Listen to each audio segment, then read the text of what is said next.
அனைவருக்கும் எனது அன்பான வணக்கம். திருவள்ளுவர் இயற்றிய திருக்குறளில் அறத்துப்பால் அதிகாரம் 11 செய் நன்றி அறிதல் 106வது குறள்.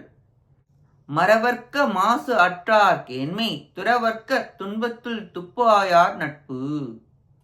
குற்றமற்ற நல்லவரின் நட்பை மறத்தல் கூடாது. துன்பம் நேர்ந்த காலத்தில் தனக்கு உதவியாக இருந்தவரின் நட்பை எந்நாளும் கைவிடுதல் கூடாது. ஞான அனுஷ்டானங்களை உடையவர்களது நட்பு மறுமைக்கு நல்லது செய்வது போல, ஆபத்து காலத்தில் உதவுபவர்களின் நட்பு இம்மைக்கு நன்மை தருவது என்பது பொருளாகும். தளர்ச்சி அடையும் போது ஊன்றுகோல் உதவியவர் ஆதாரமாக இருப்பவர் என்பது கருத்தாகும். செய்நன்றியை எக்காலமும் மறந்துவிடக்கூடாது. கடைசி வரையில் நினைவு வைத்திருக்க வேண்டும். அறிவு ஒழுக்கங்கள் உடைய சிறந்தவர்களின் துணையை கைவிடாதே.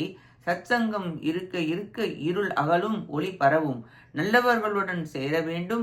இக்கட்டான நிலையில் செய்த உதவி உறுதுணையாக இருந்ததை நன்றி மறக்க கூடாது. கேண்மை என்பது கேளான் தன்மை ஆகும். இம்மை மறுமை இரண்டிற்கும் உறுதி கூறுகிறார்.